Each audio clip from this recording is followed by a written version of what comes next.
Hello everybody, what do you make out of this picture? Look at it for 5 seconds and then write the first thing that comes to your mind in the comment section.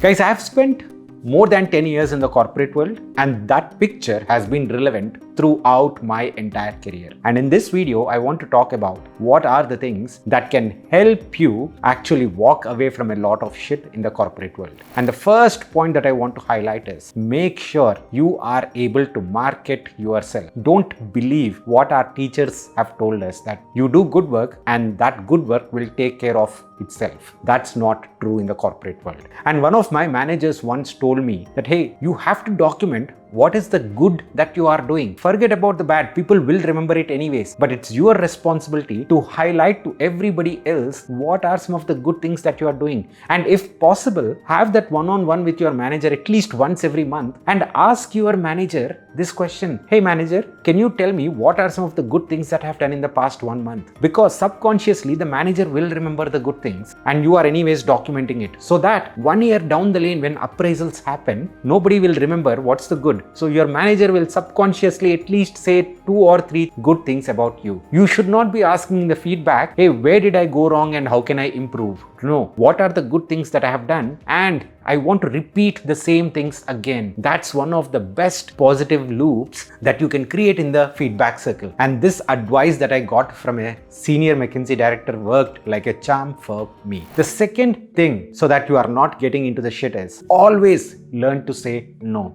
Again, we have been trained from our childhood that saying no is considered to be a bad thing, but absolutely it's a good thing in the corporate world. Why? If you are somebody who says yes all the time, your manager's manager, somebody else, some other stakeholder in the business, all of them will come to you and say that, hey, can you do this work? Can you do this work? Can you do this work? Acha, mera kab ho jayega? Everybody has their own priorities and everybody is pushing you to complete their work. And all of a sudden, you realize that you are not able to give good work to anybody. So everybody will also start blaming you. And as a cherry on the cake, they will also say, why did you even accept this work if you can't do it, right? And nobody has this knowledge right at the start. So please learn to say no for your own benefit and also for others' benefit. There is absolutely nothing wrong about it. And also learn to say it the right way. I have a commitment over the weekend. I have to go out with my wife. I have to go out with my partner and family. Or I have 5 other tasks waiting for me. Can you talk to my manager and deprioritize some things? Or can you tell me, manager, what are the things that I need to deprioritize? There is a good way to say no as well. We just need to realize that way. That's all. Otherwise, we are always saying yes because that's what our teachers,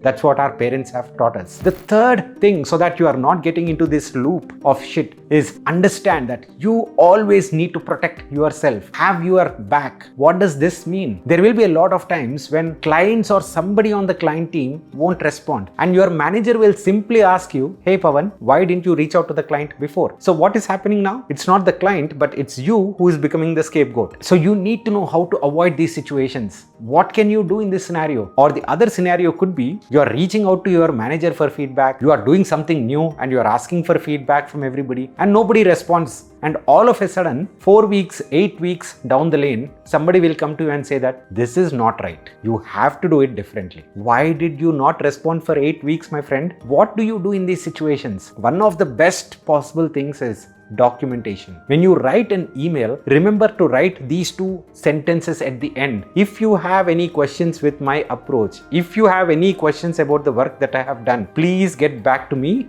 in 24 hours. You have to write this 24 hours. Otherwise, they'll come back to you 6 months down the lane. So write this 24 hours so that if they don't come back to you or 4 weeks, 6 weeks down the lane, you can tell them that, hey, see this email, my friend, I have already written it to you. You didn't come back. What do I do? It is just for protecting yourself. Go back and look at the first picture. What is happening in the first picture? In the first few years of your career, you are always at the bottom of the hierarchy. So you are taking a lot of shit, irrespective of if it is your mistake or not. So remember to protect yourself. The fourth thing is make sure you are never expressing yourself to your manager emotionally. Right? I remember a few of my friends went and cried in front of their managers that, hey, I'm not able to take this client. They are really bad. What do I do? What will the manager say? Will the manager say anything to the client? Of course not. They'll say, hey, these things will happen, give you some moral support at best, and you'll continue with your work. Nope, that's not what happens. 6 months down the lane, you will realize the impact. Just before the appraisal, the manager will come to you and say,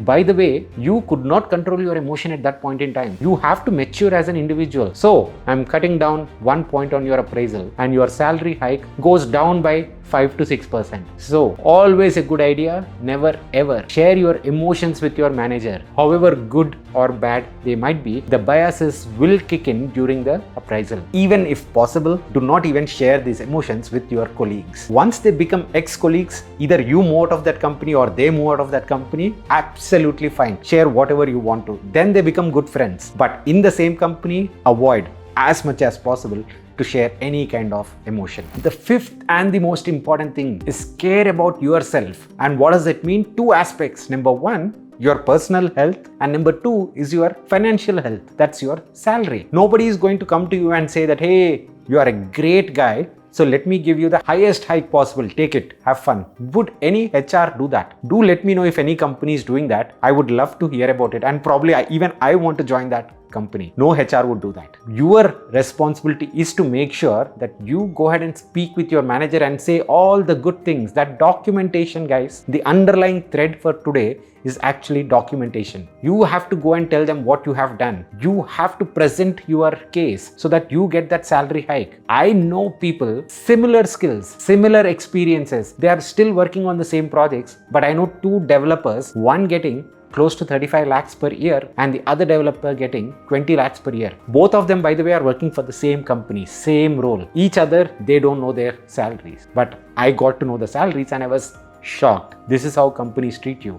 If you demand and if there is a need, they will give you. If there is no demand, they won't give you. So it's also up to you to push and learn what the demand is and how much you can extract. People are always trying to take out some value from you. And the other element of taking care of you is your me time. Make sure you have some personal time for yourself. I used to have days when I start at 4 a.m. and end the days at midnight. Yes, I used to do that pretty regularly. And I made sure throughout even those 20-hour days, always I had a 2-hour break or a 1-hour break. And that 2-hour break was just to go and run. It is for myself. And more importantly, it was not for exercising. It was not for physical fitness. It was not to grow my muscle. It was to cut off from work and think about something different. Talk to your family. Talk to your friends. Think about something else. But make sure you are cutting off from work at least 1 to 2 hours every day beyond your sleep cycle. That gives you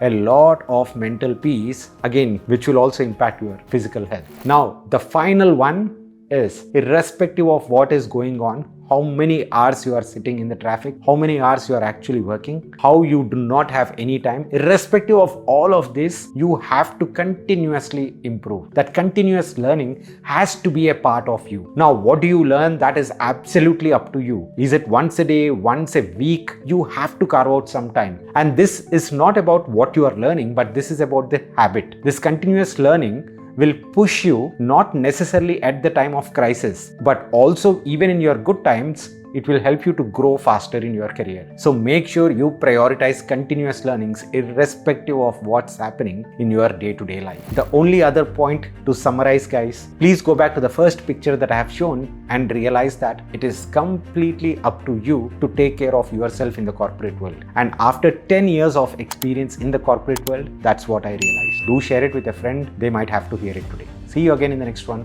Bye-bye.